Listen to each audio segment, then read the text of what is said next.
Sehingga tantangannya itu luar biasa. Malah dari keluarga ada, ya kalau kita melihat filmnya Sampai Cerai itu cukup cukup apa karena dari pihak internal keluarga banyak juga yang menantang beliau, apalagi yang di luar, karena menganggap Ki Haji Ahmad Dahlan itu mengadakan perlawanan, padahal itu gerakannya apa itu pembetulan atau pembenaran. Itu satu arah kiblat. Tantangannya luar biasa. Nanti saudara-saudara bisa mengkaji ulang karena menurut Ki Haji Ahmad Dahlan ya perintah dalam Quran itu kita sholat menghadap kiblat. Rupanya arah kiblat ketika itu agak cenderung ke Cina berapa persen itu. Jadi kalau kita sholat tidak benar arahnya, itu bahaya. Itu di bidang akidah. Itu pun pahit ya dilakukan oleh Ki Haji Ahmad Dahlan. Masalah sosial, itulah prinsip pengajian Al-Ma'un itu.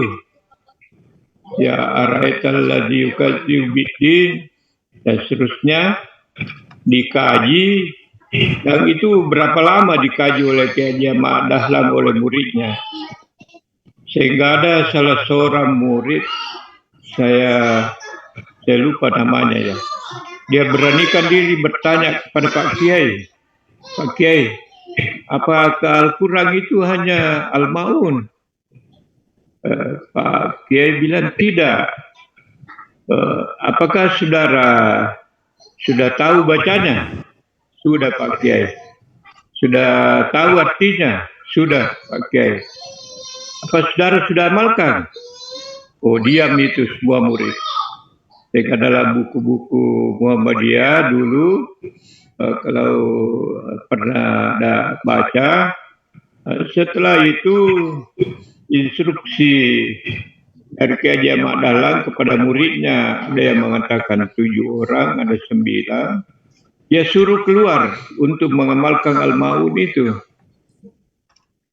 Dia keluar untuk, ya istilahnya, apakah mencari anak yatim atau menangkap. Ada juga yang pernah saya baca, disuruh keluar menangkap anak yatim.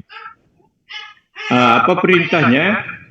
Tangkaplah anak yatim atau ambillah anak yatim, baru Anda pelihara, beri makanan, beri pendidikan, seperti anak-anakmu sendiri. Sudah itu Anda sudah amalkan, itulah prinsip Al-Ma'un yang dilakukan oleh Muhammadiyah. Ya. Sehingga gerakan-gerakan itu ya mungkin agak lama, tapi bisa dilakukan. Itu kaitannya sosial, mungkin juga kesehatan, itu juga masuk prinsip-prinsip, sehingga gerakan TBC yang dilakukan oleh Muhammadiyah awal sampai hari ini tetap berjalan itu, karena anggapan-anggapan orang di tengah-tengah masyarakat sampai hari ini masih banyak. Ya seperti dulu waktu maraknya itu permata cicing itu, banyak orang yang terperosok di situ. Kalau saya pakai ini bisa selamat. Ini kan bisa merusak akidah dan keberagaman. Dan mungkin sekarang masih banyak begitu. Masih banyak yang begitu. Itulah sebabnya Muhammadiyah dianggap suatu gerakan yang oleh masyarakat bisa menentang kebudayaan, bisa menentang keberagaman ketika itu. Karena prinsip di Muhammadiyah itu bahwa sumber ajaran Islam itu adalah Al-Quran dan Sunnah, ya ditambah Sunnah Al-Maqbuliyah. Sehingga gerakan-gerakan Muhammadiyah itu, ya apalagi istilahnya Indonesia pasca ya memang oleh Pemakala perlu Anda uraikan di situ bagaimana Muhammadiyah itu setelah ada di Indonesia ini, bagaimana perubahan wajah, yang kira-kira begitu. Jadi andai kata bisa diputar kembali itu sang pencerah, enak itu saudara lihat. Bisa Anda mengambil sari-sari di situ untuk bisa kita menampakkan bahwa Indonesia sesudah datang Muhammadiyah kondisinya begini. Ya karena kondisi masyarakat sekarang animisme dan dinamisme juga itu masih jalan. Nah, inilah persoalan-persoalan oleh Muhammadiyah melihatnya bahwa itu bisa merusak akidah, bisa merusak keberagamaan. Ya. Jadi ini yang agak digerakkan Muhammadiyah, organisasi Muhammadiyah, sehingga istilahnya penanganan atau kalimatnya lebih bagus itu kaitannya TBC tetap berjalan Pak, itu terus ya.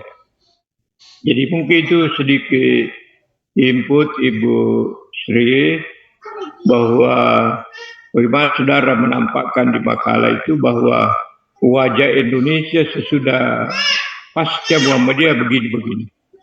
Ya, supaya ada kontribusi saudara melihat, ya hanya untuk saudara kemukakan bahwa Pak Nu itu menurut bacanya orang Muhammadiyah, ya kita langsung bisa luruskan sama-sama bahwa itu bukan. Justru beliau itulah banyak-banyak yang mengapa sekolah-sekolah Muhammadiyah di ini. Ya, tapi setiap menteri itu ada gebrakannya ya. Ada teori. Jadi yang paling sulit itu guru. Karena kalau menteri rombak lagi, ya guru lagi. Sasarannya untuk membuat apa kayak dulu itu. Ganti kurikulum lagi, Ustaz. Ya. Ganti kurikulum. Iya, ganti itu karena kurikulum apa itu macam-macam. Sekarang apa kurikulumnya lagi sekarang? Ya. Merdeka. Kurma. Ya, berbeda. Gurunya ya, yang merdeka. Ya, kalau nanti presidennya lain, ya mungkin menterinya juga itu akan berombak lagi, tidak tahu sistemnya. Sekarang ini Menteri Pendidikan kan Merdeka Belajar. Iya, Merdeka Belajar. Betul-betulan. Muridnya merdeka betul, Prof. Iya. Gurunya setengah mati. Guru yang paling itu. Ya dulu saya itu kalau menteri lain lagi nih pasti lain lagi. Karena barangkali tidak enak juga kalau menteri itu tidak ada teorinya. Jadi apa? Ya, saya kira itu mungkin sedikit saya tidak tahu tadi kenapa menjadi lama baru masuk, inilah kondisi.